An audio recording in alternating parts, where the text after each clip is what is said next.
Okay, well, hello everybody, and welcome to another exciting week of the joint CCIS and CSIM book series between UCSD and UCLA co-organized.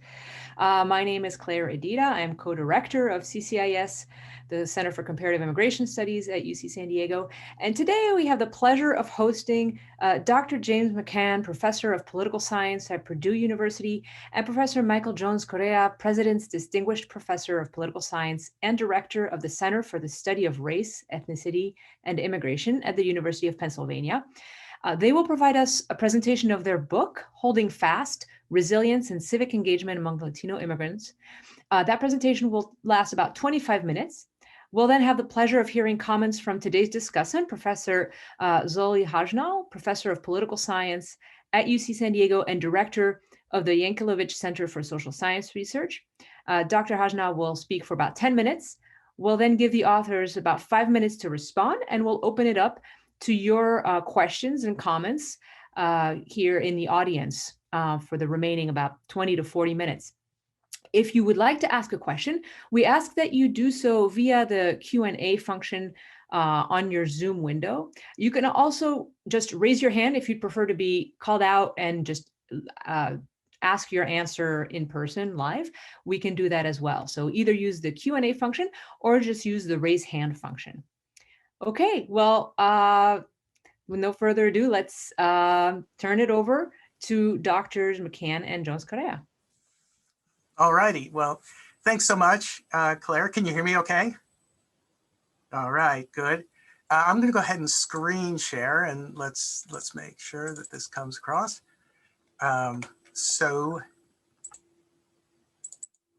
Okay. Oops. Okay. So thanks to the organizers of this. We've been looking forward to making this presentation. Since time is short, Michael and I are just going to go for a sort of broad overview of our book project and related work. We'll also talk a little bit, I'm sure, about our data set that we collected that is going to go live very soon.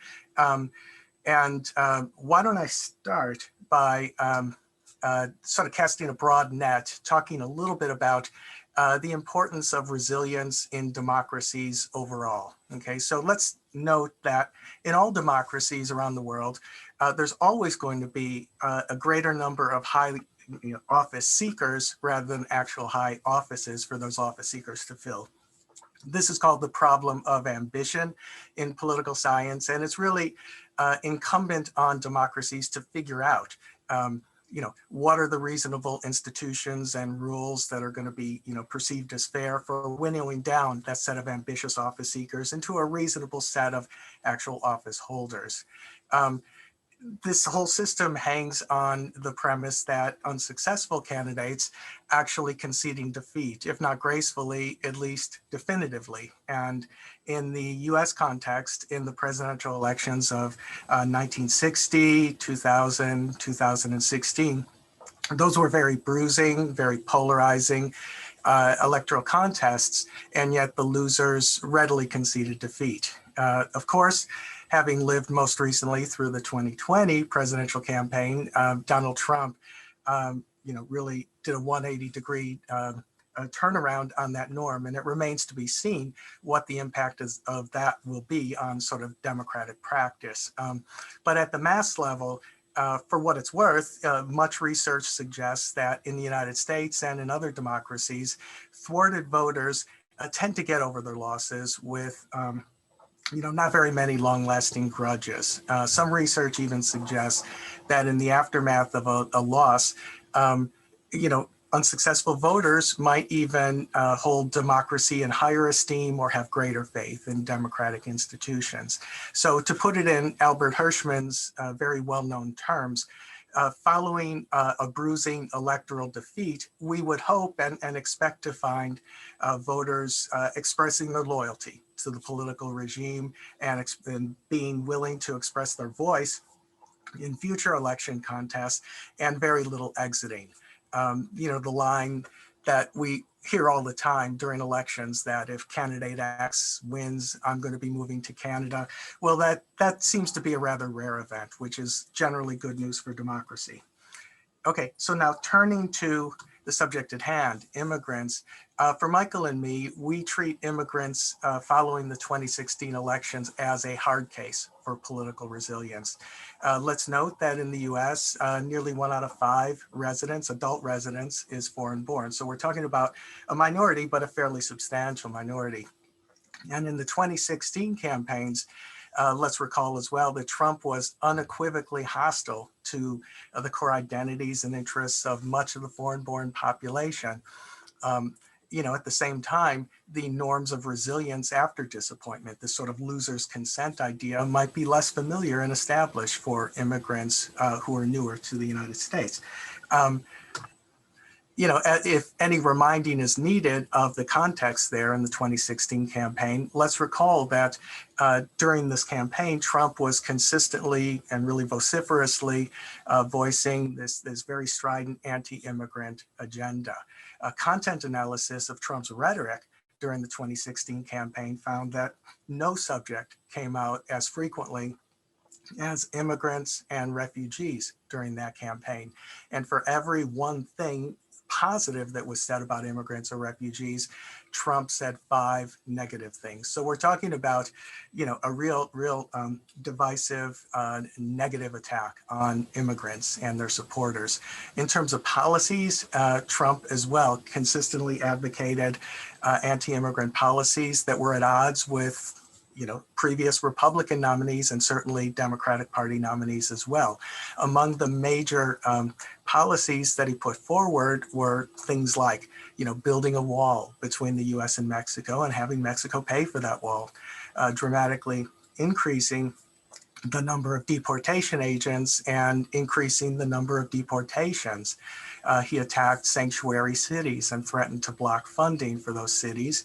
He said he wanted to terminate the Obama-era DACA executive order, and then he wanted to place significant limits on refugees, especially refugees from majority Muslim countries. Okay, so a very, very robust attack on immigrants and refugees came out during the campaign. Immigrants were not deaf to this. They they definitely received those anti-immigrant messages and reacted during the campaign by expressing fairly negative views of Trump himself. Okay, so this graph shows the results on feeling thermometer, 0 to 100 point affective scales, going from very cold to very warm among Latino immigrants. That's from our survey, which we'll detail in a few minutes. We put the mean and the median scores on feeling thermometers towards Trump alongside, for Latino immigrants, alongside US-born Latinos, African Americans, and whites. And as you can see, it just really jumps out in this graph that Latino immigrants, even in comparison to US-born Latinos, they were they felt very cold towards Trump. The median itself clocks in at below 2 points on this 100-point scale. So we are talking about a very frigid reaction to the candidate, which is completely understandable. So naturally, you would think in the aftermath of the election, there would be, a fair amount of negative feelings. We'll unpack that in a second. So the key questions for our book and in our research, are presented on this slide here. To what extent did the Trump election lead to political disappointment among immigrants? Okay, did it derail the trajectory of incorporation into U.S. democracy? More specifically, do we see any signs of exiting? And we think of exiting as kind of a soft and a hard exit. A soft exit would be indicated by apathy, withdrawal, disengagement, demoralization, cynicism about Americans or American governing institutions, and so on. A harder exit, more in line with what Hirschman would suggest, would be a literal kind of remove yourself from the country. And many immigrants do have an exit option. Okay, so we were, interested in tracking both kinds of exiting, and putting the two forms of exiting together leads to a civic erosion hypothesis. The question being, did the election of an anti-immigrant administration lead to the erosion of immigrants' political trust, efficacy, and civic engagement? by way of background, the dominant media narrative, if you think back to the time after the 2016 election, reports on NPR and the major news outlets and so on, really emphasized there was a lot of fear and dismay among immigrants. These images here that we took from the internet really showcase that. So interviews with immigrant activists or immigrants running businesses and so on, they all said things like, they're reconsidering whether to remain in the country, or they're very apprehensive about what's coming. There's this looming storm and so on. Okay, so that was the kind of dominative narrative. And we know in political science some implications of fear and anxiety. These kinds of disquieting emotions might undercut civic engagement and be corrosive in all kinds of ways for democratic practice. So hence, we wanted to investigate this more fully. And we did so through analysis, largely from these surveys that we ourselves fielded. They go by the name of the Latino Immigrant National Election Studies. In 2012, Michael and I did our first line study. That was more or less fielded in parallel with the American National Election Study. So for those of you who are familiar with that design, it's a sort of pre-election, post-election survey that covers a wide array of survey indicators. In our case, we ran this with sampling not conditioned on civic status or anything, so we have lots of non-citizens as well as citizens. In total, just over 1,300 survey respondents took part in that survey. Then in 2016, we wanted to change the design a bit, and we were mindful of more longer term dynamics. And so we fielded a 3-wave panel survey. The first wave started a little earlier in the election cycle, August and September of 2016, when 1,800 Latino immigrants were randomly selected and interviewed by telephone. Then following the election, we recontacted as many as possible. The recontact rate, as we report here, is 32%, which is a bit lower than what you would expect for a more conventional panel survey, but it's about in keeping with immigrant surveys. This is a harder survey population in many ways. Anticipating the attrition that we found, we also enriched the sample with 260 fresh respondents at that time. Then in the summer of 2017, we went back to the same pool of respondents and supplemented as well with some fresh folks. And so that's the line survey in a nutshell. Let me just say, I'm not going to go into many methodological details, but we'd be happy during the Q&A to talk about sampling strategies, survey design, strategies for assessing attrition biases and things like that. Okay, so on to the findings. Was there indeed a lot of immigrant anxiety, and what else was going on in terms of reactions within this population? Okay, and the first thing to note here is that, yes, there was indeed a fair amount of immigrant anxiety, but that wasn't the whole story. There was also a fair amount of anger, okay? And this slide shows results on responses to the question, has Trump made you feel angry? Has he made you feel afraid? And so putting the two together, what we find is it's a rather rare immigrant who did not have any such negative reactions. More than 80% in each survey wave before the election and in the summer of 2017 voiced at least some negative emotion, with the principal disposition being both anger and fear. And much of our book is dedicated to kind of parsing out the implications of these emotions for democratic incorporation. In terms of general views of where the country is going, a huge uptick in disappointment with the direction of the country. So by summer of 2017, what we see shown on this slide is that nearly 7 out of 10 survey respondents said that the United States was on the wrong track, as compared to fewer than half in October of 2012. No huge surprise there, but we're just painting a picture of a decline in optimism, a great rise in disappointment, okay? And then on a much more personal level, We asked survey respondents immediately after the election and then in the subsequent third wave if they were worried about the deportation of a close friend or a family member. And again, we see rather significant levels of anxiety about deportation. We also asked about concerns for family finances, and we find similar kinds of anxieties about financial well-being. So what does this all mean in terms of attitudes towards American politics, Americans in general, participation, and so on? Well, the next theme we're going to cover is immigrant resilience, okay, which is part of the subtitle for the book. So I'm going to now turn the presentation over to Michael. I'm going to stop screen sharing. And Michael, you should be able to take it away.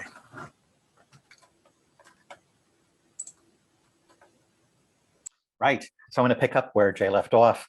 So we've seen that in the aftermath of the 2016 election, immigrants are feeling this sense of threat, of fear, anxiety, and anger. And so what are the implications? And so we look at a number of different sort of attitudes about how they feel about government, how they feel about society, how they feel about other Americans. And one thing you see over this period from 2012, our first line survey, and then this period of 2016 through 2017 is increasing doubts about government. And so this is not too surprising. None of this is all too that surprising. But what's interesting is that despite, again, this anxiety, despite the feeling that the country is going off in the wrong direction, doubts about government, they're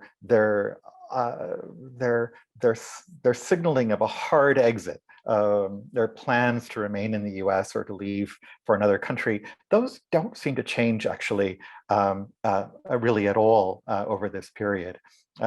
There's no sense of that immigrants are kind of pulling back. And the same thing is true of their trust of Americans as people. That doesn't seem to change very much over this period, again, from 2012 to 2017. So even with the election of Trump, so certain kinds of attitudes seem to hold stable, even as their sort of perceptions of government are sort of shifting markedly in a more negative direction. So this is all to give you sort of a broad sense, a broad picture of what's going on, but we're wanting to leverage this panel design that we have to get a better, some ways, causal sense of what's going on with immigrant attitudes over this period. So recall that we have three waves. So we have a wave of where we surveyed immigrants before the elections and before Trump, so in the summer of 2016, a second just after Trump was elected in the late fall of 2016, and then about 6 to 7 months later in the summer of 2017. So we're using the sort of first wave as a kind of baseline. The second wave is a kind of where the intervention is, Trump is elected, and the third is sort of gauging what the change in attitudes is over that period. So, and then sort of controlling for anxiety and disappointment and other demographic factors. So we're able to model this sort of impact of change and change over time. So just to give you an example, this is looking at the impact of anxiety, anger, and disappointment on civic attitudes, and in particular, whether government is run for big interests. And you can see that in the sort of the bottom there, the effects of the summer of 2017, that immigrants' attitudes about the US being on the wrong track, and Trump prompting anger and fear, all have significant effects. Those sort of aqua-colored bars indicate significant effects on how immigrants feel about government and their negative perceptions about government. So, so not to show you model after model, but this is so we use this modeling strategy on a number of dependent variables, and basically what we find is that anxiety, anger, disappointment all have sort of similar effects on the perceived trustworthiness of government officials, the amount of corruption in government, but they don't have the similar kinds of effects on overall trustworthiness of Americans, on immigrants' own feelings of patriotism or their plans to remain in the country. So in some sense, these models echo the earlier findings we showed you. So another question we had was, well, what about variations by civic status? So whether someone is a naturalized citizen or a green card holder, a permanent resident, or in the United States without documentation, what about how much time they spent in the United States or their state of residence? So does it make a difference if someone is living in California or if somebody is living in, say, Georgia or Arizona, and their country of origin as well? So we include each of these in the model. So this is just to give you a sense of why sort of state of residence might make a difference. This is the sort of range of laws passed across states in this time period between 2005 and 2012. And where some states are essentially more welcoming, they're passing pieces of legislation that indicate some openness to immigrants, and particularly to undocumented immigrants, and some states that are passing legislation that's precisely the opposite. So we construct a scale, kind of positive and negative laws passed across these states, and use these to model, include these in the model. So the interesting thing is that these effects of anxiety, anger, disappointment are not significantly moderated by an immigrant's civic legal status, by their time in the United States, by their state of residence, or by country of origin. I will say there are some ways in which, in some cases, when an immigrant from Mexico is somewhat more worried about having a family member or close friend deported than immigrants from other countries. But some of these, actually, I have to say, were quite surprising to me. I was very surprised that, for instance, legal status of immigrants didn't have more of an effect. But no, these were not part of the story. So the overall story is fairly consistent, that immigrants feel the sense of anxiety and threat as Trump is elected. This has an effect on their attitudes toward government and the direction of the country, less so about other Americans, and doesn't really seem to change their decisions about remaining in the United States. So what does it do for immigrant engagement? So this is just a slide to give you a sense that in this period of 2017, 2018, 2019, this is as Trump has been elected, the Trump administration is taking office. There's a lot of attention in particular on women's marches. But the interesting thing is, in this count of protest events by year and issue area, is that throughout this period, there are more immigrants' rights marches taking place every year than, in fact, there are women's marches. And so there's a good deal of mobilization going on here. In this slide, we show, this is the response from our surveys of what percent of our respondents indicated that they had joined a rally, a protest or demonstration. And the first bar up above is from the Latino National Survey in 2006. And there you see, just over 30% of respondents indicated they had participated in one of these kinds of protests or demonstrations. And that, if you look at the lower bars in 2012, the percentage is significantly lower, and entering into the 2016 sort of elections, it's lower, a bit lower still. But by the summer of 2017, you see almost a doubling of the percentage of immigrants who are indicating that they've participated in one kind or another of these rallies or protests or demonstrations to support immigrants and immigrants' rights.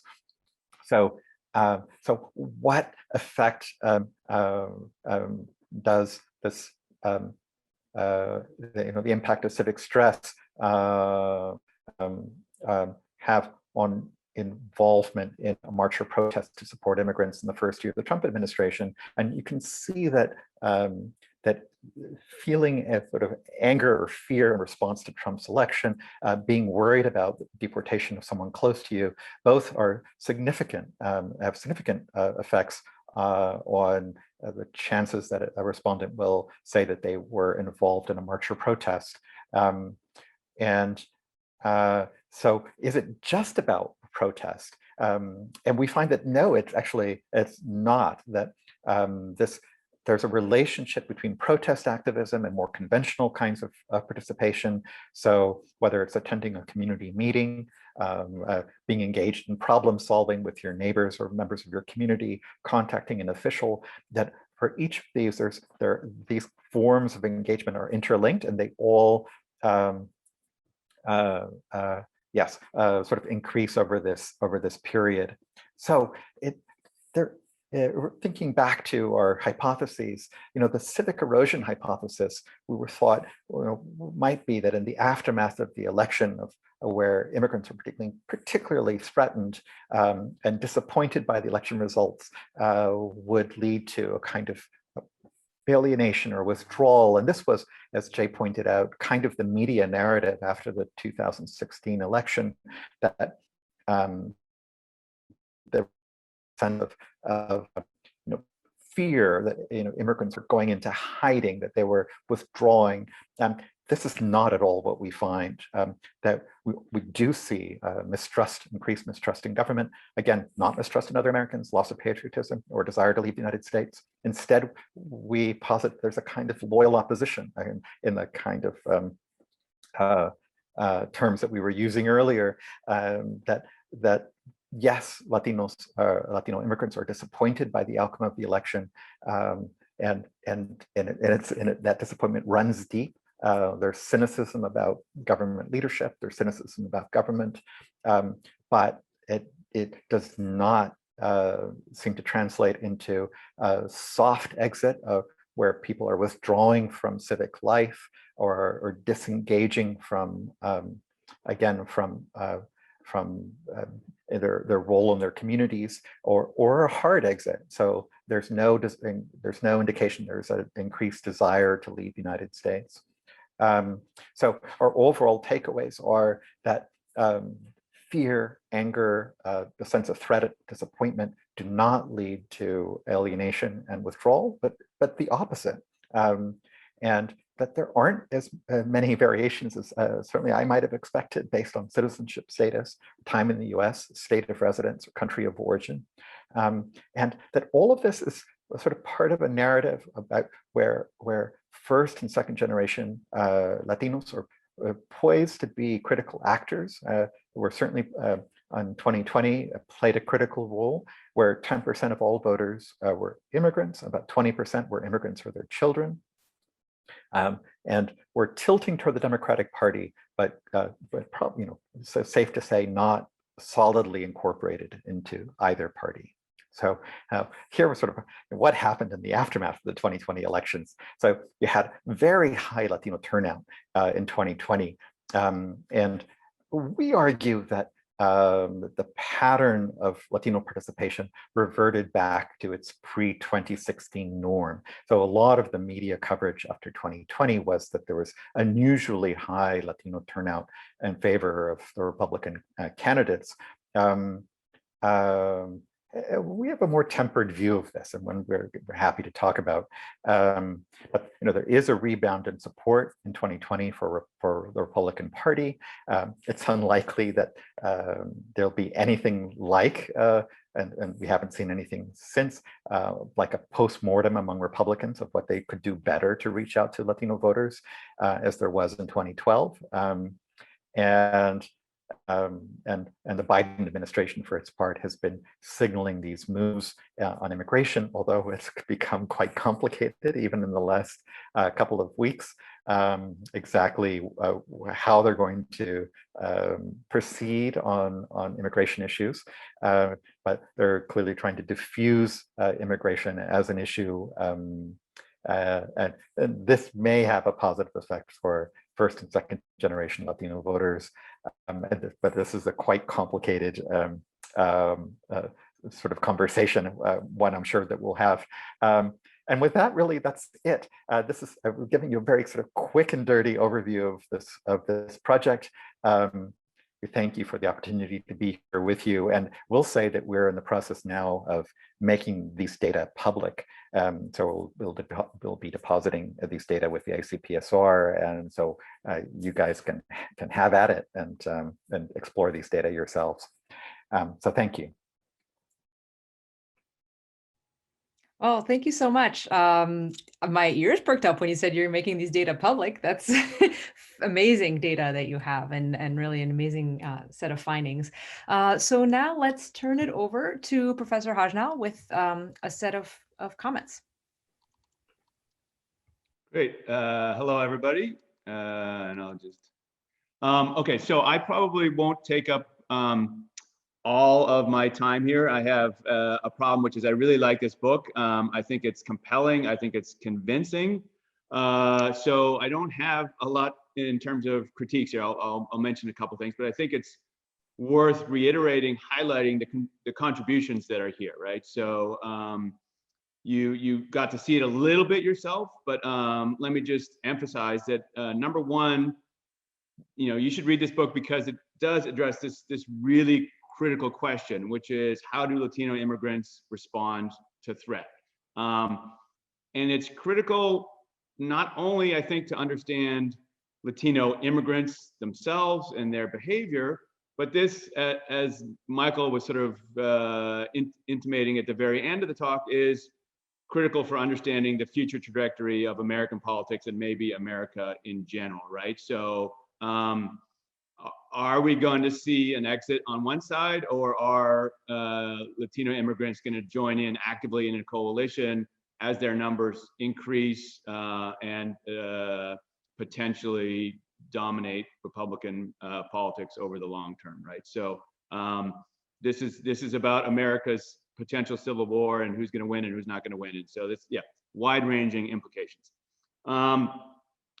So the second contribution here is in terms of answering that question, and that is the book, I think, convincingly shows that the threat posed by Donald Trump and more broadly the American Party towards immigrant Latinos did in fact lead to fear and anger and ultimately distrust in government. That I think is exactly what we would expect to find, but the key here is that these two authors provide the best data to answer this question. It's timely data, strong, sophisticated analysis. Then you add clear exposition, and so that answer is again thoroughly convincing. Perhaps more surprising is that they show equally convincingly that threat doesn't lead to withdrawal. So it's not like as the two authors indicated, that there were Latino immigrants are thinking about leaving the country in larger numbers. They're not disillusioned with America as a whole, and so they fear what's happening. They feel threatened by what's happening, but they are not shying away from that, and that gets to the holding fast, the resilience, and in fact, the results suggest that Latino immigrants may be, in fact, increasing their engagement, at least in terms of protests. So there's all this, I think, then demonstrates the resilience of immigrants in the face of a major threat. I think the other really interesting thing about this book, and was, I think, surprising, is that the book shows that the resilience of Latino immigrants really doesn't vary across the immigrant population in terms of as Michael and Jay were saying, national origin group, the nature of local state politics, and so on and so forth. So it's a general story about Latino immigrants, and it's an important story. Okay, so I was, yeah, so I am critiquing, so I had to at least come up with, I couldn't come up with anything really damning on the data or analysis side, but so I will quibble a little bit about the setup of the book, which doesn't have some implications for the analysis, but largely it's just a quibble. The setup of the book sort of starts with Trump as a sort of significant break from the past, that he is different, unique, and a unique threat to the Latino immigrant population. And one could argue that Trump is largely just a continuation of a strategy by the Republican Party to target immigrants, and in particular Latino immigrants, to garner white votes. And while Trump may have been more explicit and more extreme, he was just one further step on this long pathway. And if we take that interpretation, then the question is, how much change should we have expected pre-Trump versus post-Trump? And so if immigrants are feeling a threat, if the system is problematic before and after, how much change should we see? And then another, this is even more of a quibble. The book starts out by talking about the potential and maybe even the likelihood of bipartisan consensus on comprehensive immigration reform. And certainly there were some Republicans on the ticket in 2016 that were talking about it, but it's also just as true that, say, in terms of congressional voting patterns, there's been more and more partisan polarization on immigration over time. So in lieu of really any reasonable critiques of the book, I thought I might just spark some conversation by raising some questions about things that aren't in the book, but that the book, I think, can speak to and the authors can speak to, right? So Michael finished by talking about the Latino vote in 2020, and I think he is right that the sense of a major movement towards the Republican Party is totally overblown. But on the other hand, if we take the book at its face value, which I do, and fear and anger among the Latino population, and particularly among Latino immigrants, grew markedly, why was there not a move away from Trump and the Republican Party? Like, I think that you would, based on this book, have predicted a significant shift away from Trump, and why did we not get that would be one question. The second question here is looking at sort of whether there's variation within the Latino immigrant population. And the book does look at a lot of different dimensions, but I still think it's possible that the threat may lead to mobilization of some and deterrence of others, and then you get the sort of the net null effect that you do in the book. And it's possible that one thing that might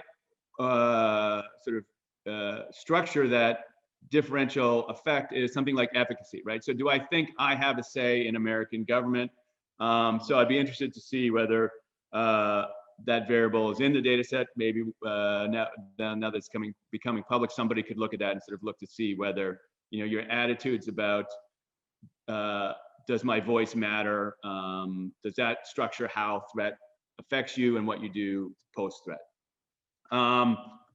Then another, I think, interesting question to think about is, so this book sort of suggests that major threats within the country don't change the trajectory of the immigrant population in terms of a hard exit, right? So, but clearly it looks like changes in the threat level within a country like the United States and perhaps a declining threat post-2020 have led to larger numbers of immigrants potentially coming to the country. So do we make a distinction between immigrants who are already here and their behavior towards a threat versus immigrants who could be coming to the country and their behavior in terms of migrating or not migrating based on the existence and growth of a threat or non-threat?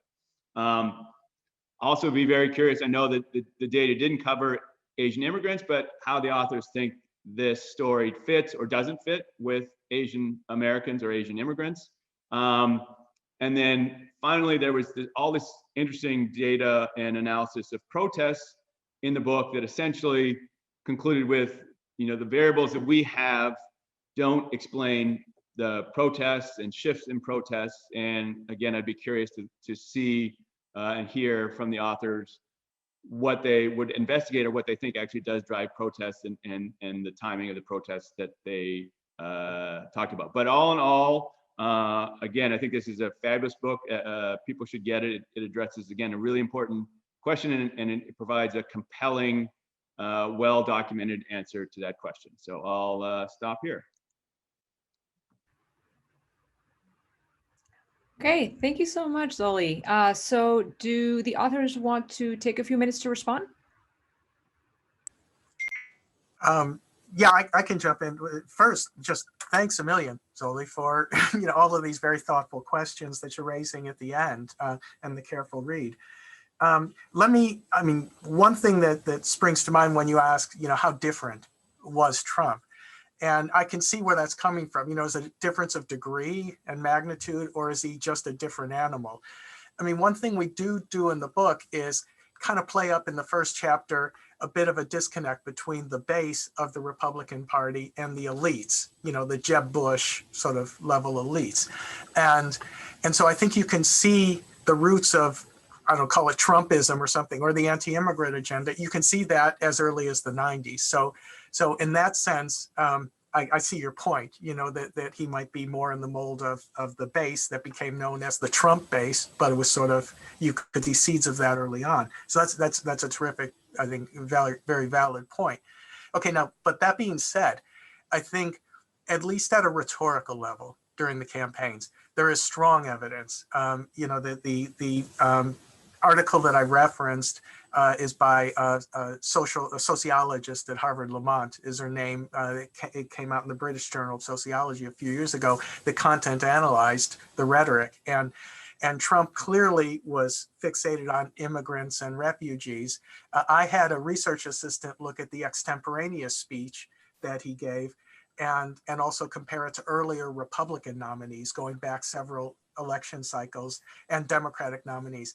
And Trump is by far and away, he's so different rhetorically that it would be hard, I think, to say that's a difference of degree. It kind of looks like just a real difference. So, Michael, do you want to jump in? Sure, I'll jump in on a couple of the questions. I think so.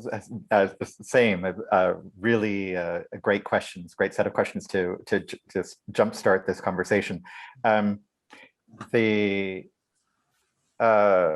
think we could have done a better job, I think, of looking to see whether some immigrants are mobilized and some are demobilized. I think you're right that in the end we're taking sort of the kind of net of where immigrants ended up and not sufficiently sort of disaggregating what the potential pathways are for at least some immigrants who might be demobilized.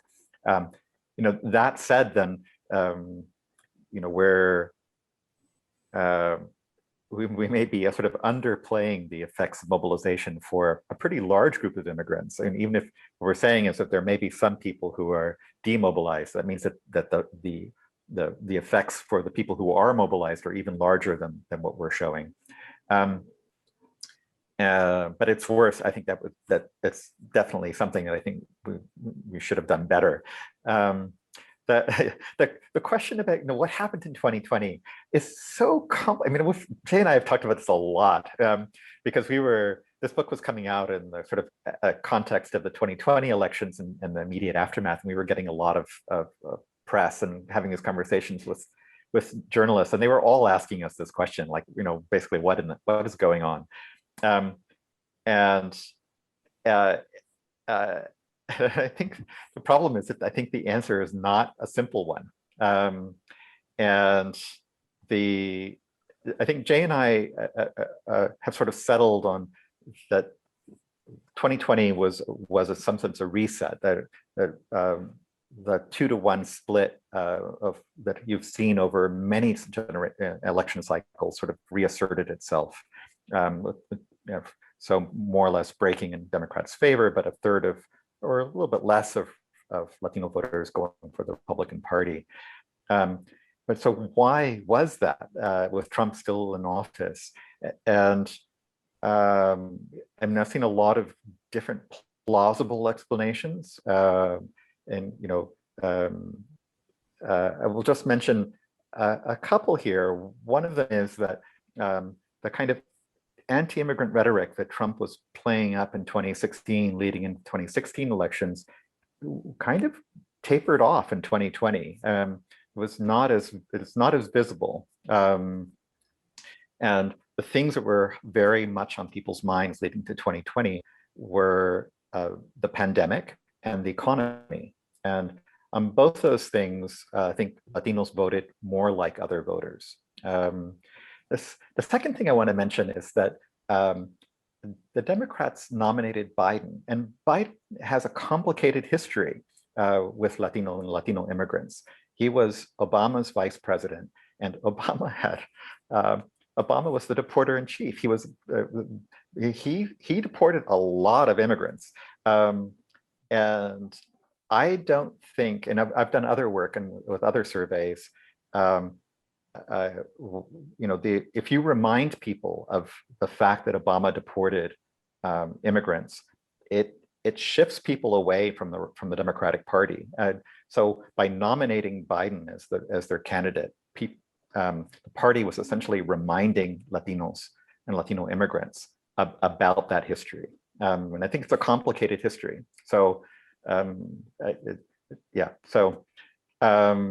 and Asians as immigrants, I just wanted to mention quickly, because I think they're kind of, in some ways, fit in with the story that we're telling about threat and the reactions to threat and mobilization. But the story is different, and I think that if we had been able to do a similar kind of three-wave panel study, there would have been some similarities and some differences in these patterns. And I'm happy to talk about that more, but that's not really a great answer. But anyway, so let's open it up. Great, thank you so much. Yes, let's definitely open it up. I'm going to use my chair's prerogative and follow up with a couple questions that are close to what Zoli had mentioned, and you guys even recognized in your conclusion that this is a surprising finding, right? That the respondents are expressing fear and anxiety, but they are also expressing willingness to protest. And so I had a couple questions about that. The first is, did you look at this by state? So you showed us this neat graph that shows that, California is like a very inclusive, permissive state. And then you have these other states that are much more restrictive. And so are the respondents who are saying they're willing to protest, are they more likely to be in California, for example? Are you able to tell us how that varies by state? Yeah, I can jump in on that, Michael. For starters, what we did, we couldn't get terribly granular. I mean, it's a big survey, but it's not a huge survey, so that we can parse out things too specifically with respect to states. What we did do in looking at state level variations is look at that scale that was on one of the slides that Michael covered that showed how restrictive versus welcoming a state is in terms of its policy dispositions. And we use that as an interactive variable to look at. We looked at whether it predicted, the level of just kind of mean level of attitudes and participation and so on. And we looked at whether it would interact with some of these measures of anxieties, fear, anger, and so on, so the main predictors. And the expectation was that in more supportive environments, right, where there's less of a fear of sort of reprisal or so on, you might see more engagement and more corrective action, perhaps. But we did not, as Michael said, and as the book makes out, we didn't get a whole lot of oomph from that variable, even though, of course, the state disposition, the policy disposition matters an awful lot in terms of the day-to-day lives of immigrants in all kinds of ways. But with respect to the things we were modeling, we didn't get a whole lot of differentiation based just on that kind of continuum. Yeah, just to add to that a little bit, there's another project that I've been working on with another group of scholars looking at intergroup contact and trust and civic engagement in the metro Atlanta area and the metro Philadelphia area. And part of the reason why we picked those two metro areas was because we expected there would be more there's some differentiation between sort of immigrants in a more welcoming or at least neutral state like Pennsylvania and a more somewhat more hostile state like Georgia. And the interesting thing is that we don't find that at all. Those state level differences don't play out in the way that that these groups interact with one another or in the overall findings that we have, which I think is super interesting. But anyway, I don't know what that says. Yeah. Okay, so moving on to the questions I'm seeing in the Q&A. So first question from David Cook Martin. Thanks for this terrific presentation. Among Latino immigrants, do you see any significant deviation from overall trends you found by religious affiliation? So this is probably another one of those areas that we probably should have spent more time. There's a lot of correlation between, so the main differences are Catholic and Protestant, and Latino Protestants are largely evangelical, and there's a lot of correlation there with their partisan leanings. So.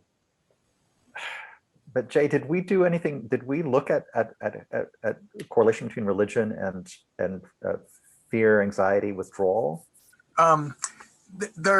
It's a rich data set, Michael, and we and choices were made. Yeah.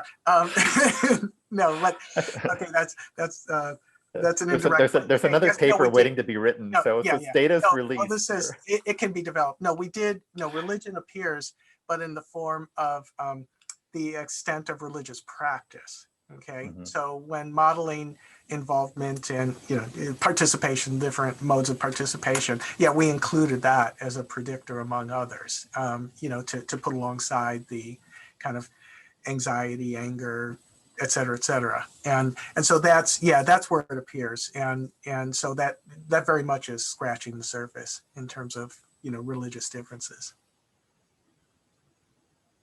Okay. Next question is from Albert Mankey.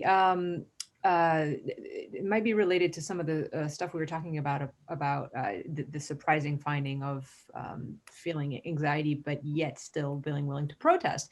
Because the question is about, first, thank you for your great presentation. How do you conceptualize and define resilience? Would it be possible to identify factors or dynamics that are favorable toward creating resilience and spaces of mutual support?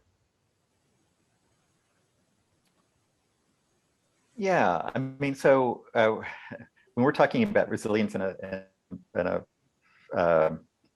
fairly narrow way, sort of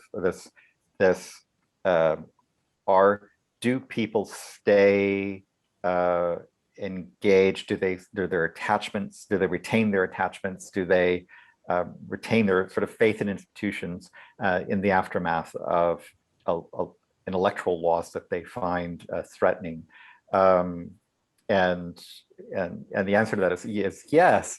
Now, this is sort of despite, as many of you have pointed out, this kind of some surprising finding about fear and anger. And Jay and I, we talked about this quite a lot as well. And there's a bit of discussion about this in the book. About there's a literature about. In social psychology in particular, about the effects of fear versus anger versus other kinds of emotions on your engagement, and usually these things are seen as having quite different effects. I mean, one thing we didn't really get into the talk is but Jay mentioned in the presentation is that we found that actually most respondents are not simply fearful, and they're not usually just simply angry. There's some combination of these things. They're angry and fearful, but But the effects of fear and anger are actually, for what we're looking at, not that different. They're motivating people in their engagement, even as they're also making them feel less happy about the direction of the country and government. But Jay, you should jump in. Yeah, no, that's all right. Let me just to tack onto that to say that we do realize resilience can be understood and interpreted in many different ways. So in our case, we thought of resilience just in terms of attachments. How sturdy are these attachments towards the United States, and how engaged are immigrants in spite of the strong headwinds. But there are other. I mean, we realize that there are other ways to understand resilience, and if I'm sort of understanding what the question is alluding to, it's sort of interpersonal resilience, or keeping engaged in networks of support and things like that. And the line study might be able to address that in some sense, but that was not sort of analytically, our main focus. It really was rooted on kind of the trajectory of political acculturation and resilience being understood as, how far or how deep does the disaffection go, right? Does it start and stop with concerns about governing institutions, or is it more generalized across all of American society and across respondents themselves as participatory actors? And the fact that it's a constrained effect, just limited to the institutions themselves, we took, I mean, our shorthand for that was resilience. That's what we landed on, because it shows a kind of resilience and acculturation patterns. Thank you. Let me jump over to David Fitzgerald, who has his hand up. Hi, thanks very much.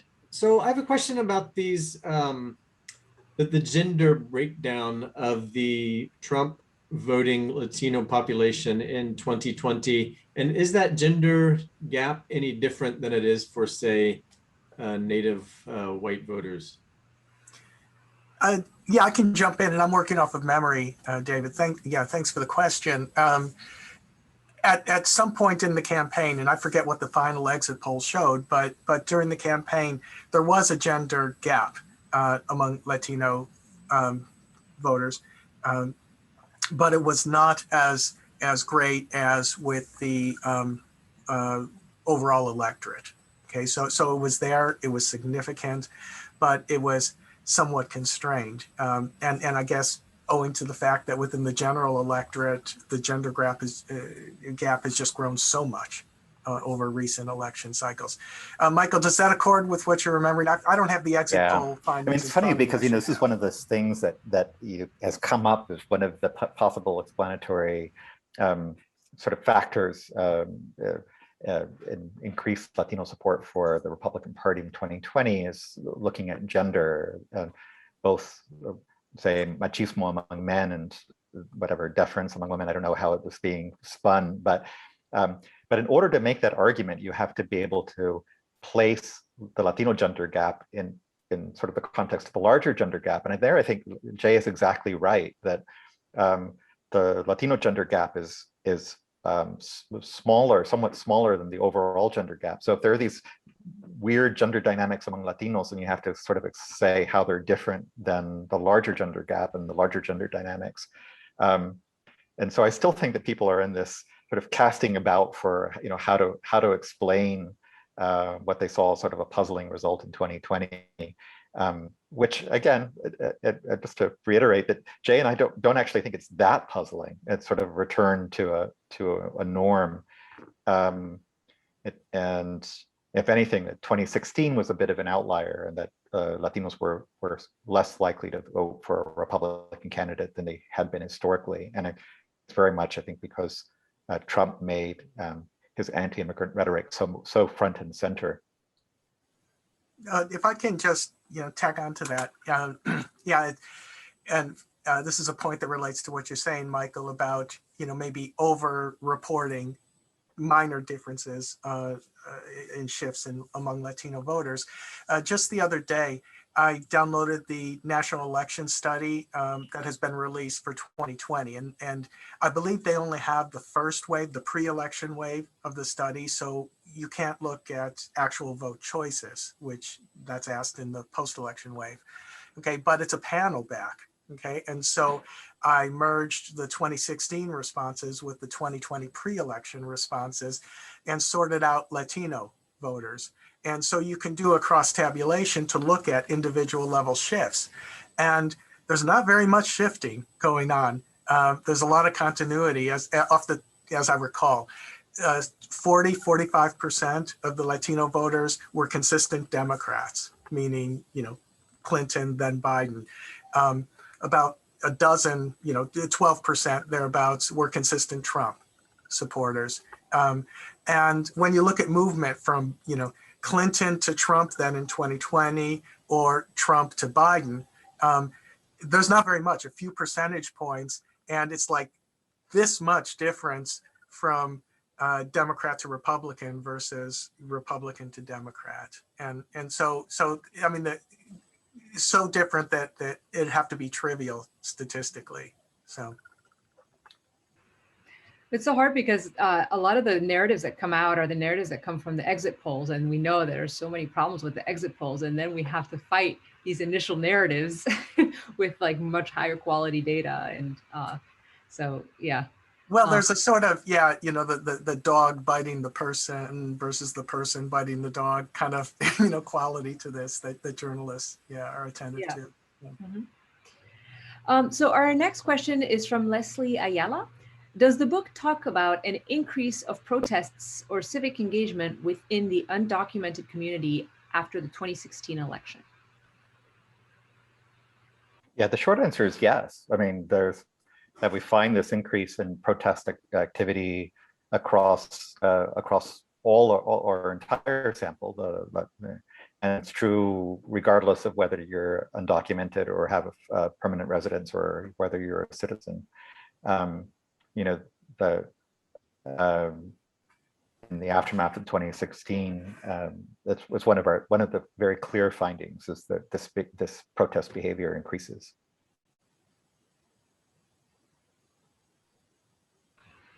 There's a question in the chat from Tara Karlemke. Very straightforward methods question. How did you define protest events and then determine the number? Yeah, I can jump in on that. That one slide that Michael showed with the 4 bars, there was a variety of instrumentation there. In the line study, in the third wave, we asked, over the last 3 or 4 months, have you turned out for in support of in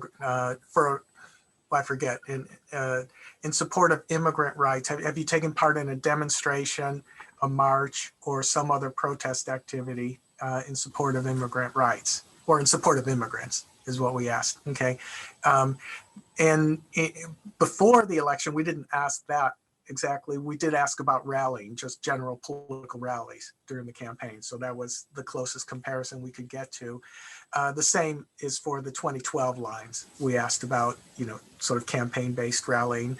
And then in the 2006 survey that was on that slide, it was a bit different still. I think something since the beginning of the year, it was a Pew survey. And they asked, this year, have you taken part in a protest or demonstration in support of immigrants? Tara, does that answer your question?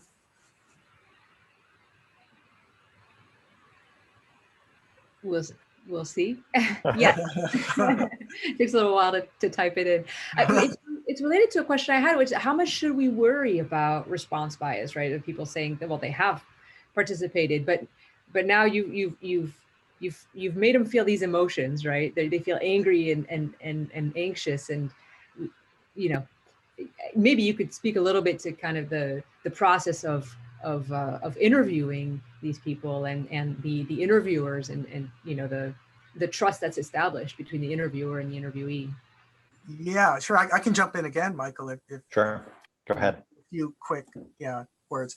Okay, so almost all of the surveys, the vast majority were conducted in Spanish with native Spanish speakers by the respondents' preference. We worked with a firm with deep experience interviewing immigrants, including for political kinds of surveys.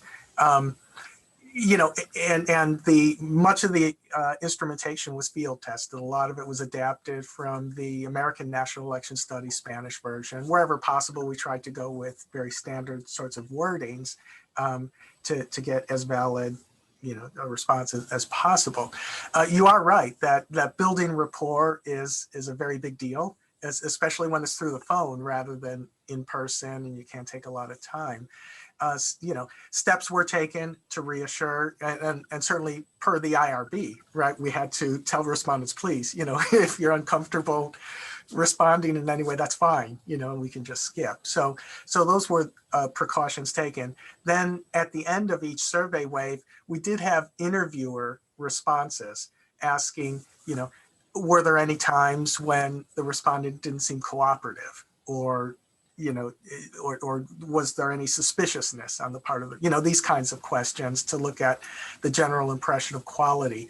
And, you know, there were some respondents, you know, we couldn't say, you know, that everybody was uniformly, you know, deemed to be cooperative and so on. So but there's not that much variation. And in some analysis that we've done, you know, just as, and this isn't in the book, but just as a sort of, you know, just for our own sake, you know, we've looked at kind of, does it make a difference if we select out people, you know, those few people who were deemed to be uncooperative or so on, and really, no, I mean, it doesn't. So it is possible to check the quality, but point very well taken. At the same time, we are talking with, you know, this is a vulnerable population in some respects, and the material we're going over is controversial, right, to say the least, in some cases.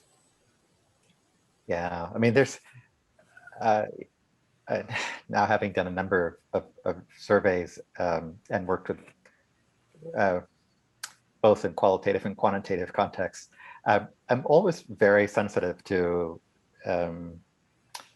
the possibility. There are two kinds of possible problems. One of them is the one that Jay has talked about, where there's an item in a questionnaire, in a survey, that is problematic for the person you're talking to. And so there are different ways you can see whether an item is problematic. You know, people can end the survey, they can skip the item, they can refuse to answer. I mean, there are lots of ways in which people can signal that they're being made uncomfortable. And as Jay was pointing out, we don't find a lot of evidence of that. There's a different kind of worry, and I hesitate to even mention this, because it raises a whole set of issues around surveys and conducting surveys with vulnerable populations. And it's that, so let's say, I mean, there's a possibility that we're getting an overall kind of sampling bias. You know, the kind of people who are willing to sort of pick up the phone and answer questions in a survey. So the problem isn't during the survey. The problem is who's actually answering the phone to take the survey. And it could be that we're underestimating the people who are in fact very fearful and very anxious, because they're not the people who are going to be answering the phone and talking to us to answer a survey.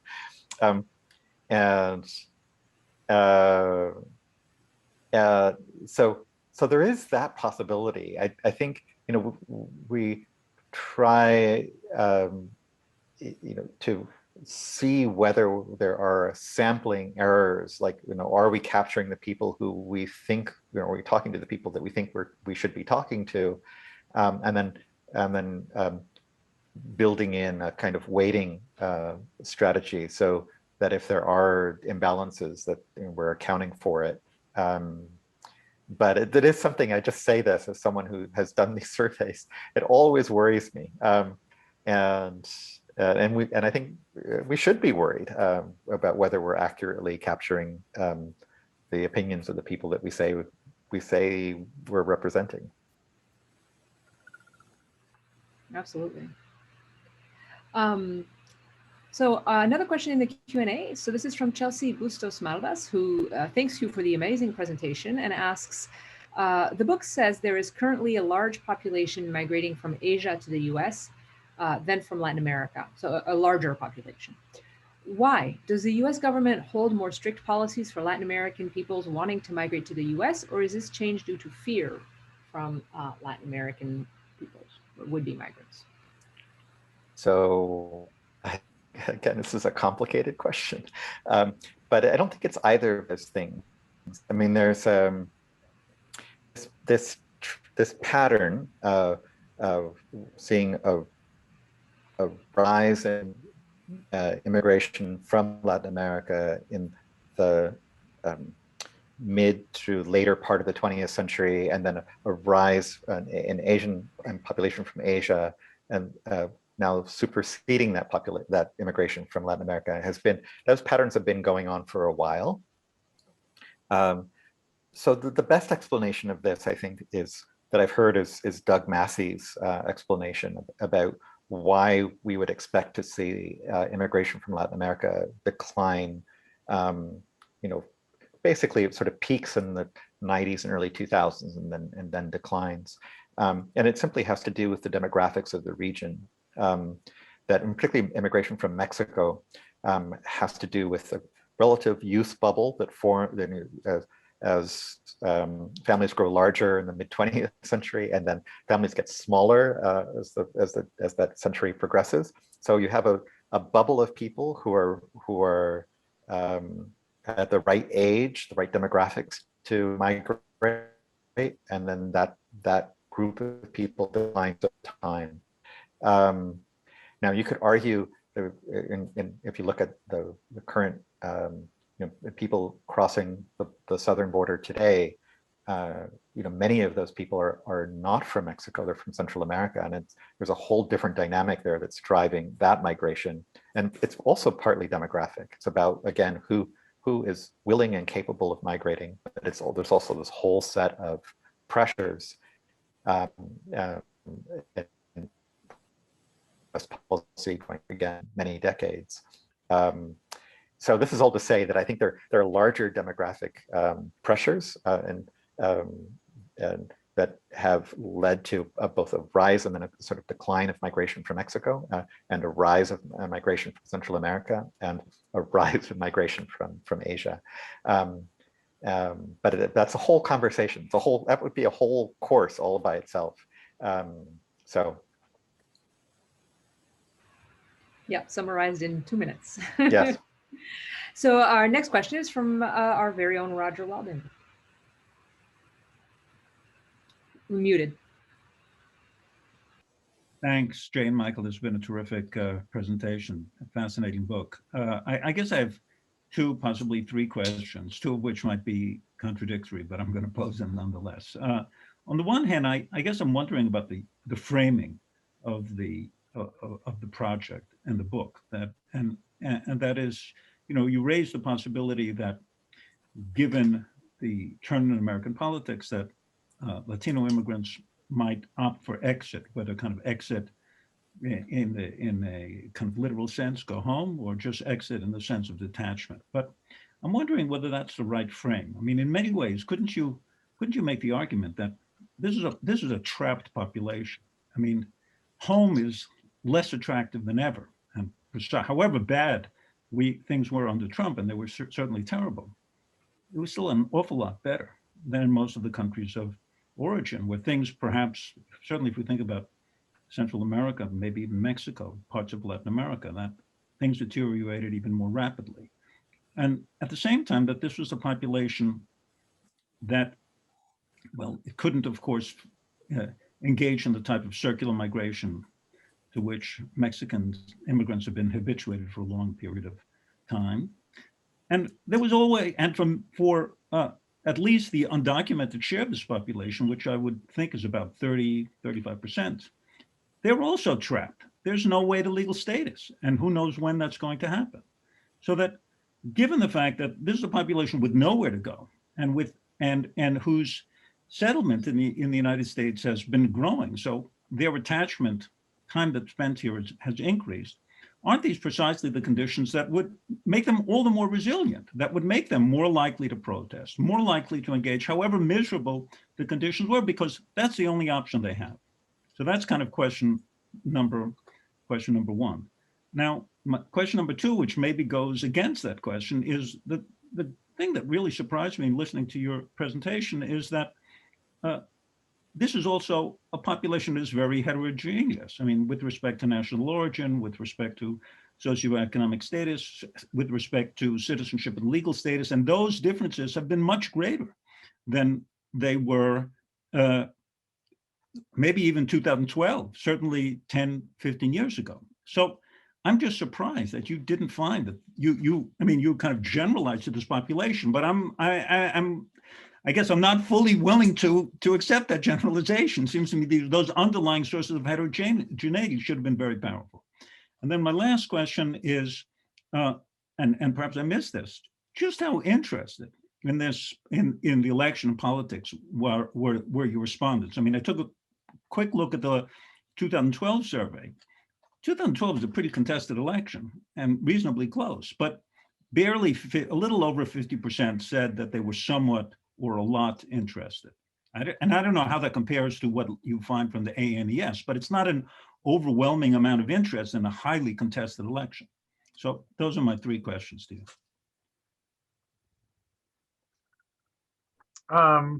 Yeah, I can jump in. Thanks for all of that, Roger. These are great comments. I think there is much more that can be said about the heterogeneity of effects. I mean, we landed on the ones that seemed most reasonable, but certainly not the full kind of set of different, you mentioned, well, a lot of different demographic background variables that, underlying heterogeneity that might have been relevant in addition to the ones we pursue. So I would agree that we can look, more extensively at national origin or issues of class, or I mean there are a lot of different ways to cut the data. Yeah, in terms of political interest, yeah, at one point, I think with the 2012 study, and it's been a while, but I recall doing a comparison between US born Latinos as shown in the election study, and then the lines study, and differentiating the naturalized lines respondents versus the non-citizens and so on. Yeah, and there is a drop-off in political, there is a distinction between citizen and non-citizen in terms of political interest. It's significant, but substantively, as I recall, it wasn't hugely, there wasn't a huge amount of separation. From my vantage point, the level of interest among non-citizens is striking, because one could start out with the assumption that it should be really low, and it just was only modestly lower than for naturalized citizens and US born Latinos. That's a recollection. I couldn't put a finer point on that, but as I recall, there was some significant degree of attentiveness to American politics, and also in terms of just actual participation in campaign politics. There was a fair amount of that going on as well. So, Michael, do you want to jump in on? Sure. So the framing, Rogers, as always, you ask these kind of hard-hitting questions. On the framing of the project, I sort of hard exit and soft exit. So I kind of agree that there are reasons to think that people won't really take the hard exit option, but we don't actually spend a whole lot of time on this in the book. It's really the soft exit that we're more interested in. Again, this is in the context of a media narrative and a larger narrative. It's all about withdrawal, going into hiding, pulling back, and and there are theoretical expectations to think that people under threat do this. They withdraw, they pull back, they protect themselves, and that's not what we find. And I think I disagree to think that that's their only real alternative. I think it's much more likely that if people are feeling threatened, their expectation should be that they try and protect themselves and pull back. I'm still a little surprised that wasn't what we found. That if you look at protest activity in particular, that goes up, and if you look at other forms of civic engagement, it holds steady. So there's no sign of soft exit. And I guess I'm also surprised that there isn't the kind of heterogeneity of the population isn't showing up more in our findings. I'm surprised by this too. It could be, as Jay was saying, that there's some other kind of heterogeneity that we're not fully taking into account that would do more. Well,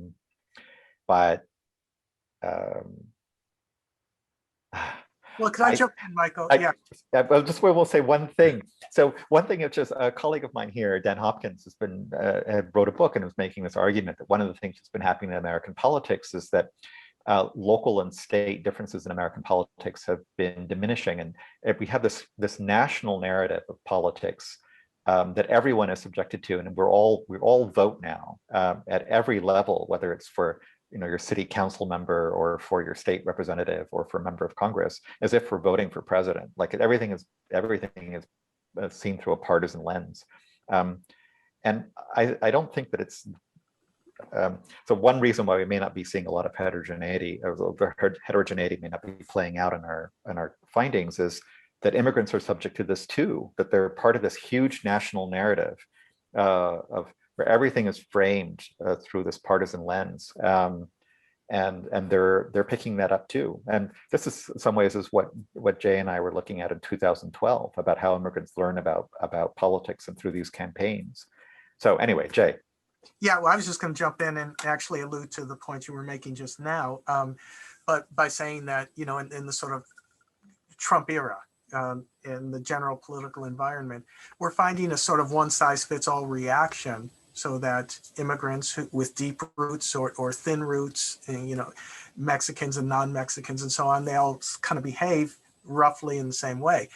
And one of the things that Michael, we've talked about, and I think it's in the book, but I know we've at least talked about it, that a sort of one-size-fits-all scenario is in keeping with what you're saying about Dan's work, but also in the kinds of signaling coming out of the party system, and in particular out of the Trump White House, that there really was a sort of very broad-based line of attack on immigrants and other groups that did not differentiate, and that could have had the consequence of blurring any pre-existing lines of heterogeneity, right, in terms of the response.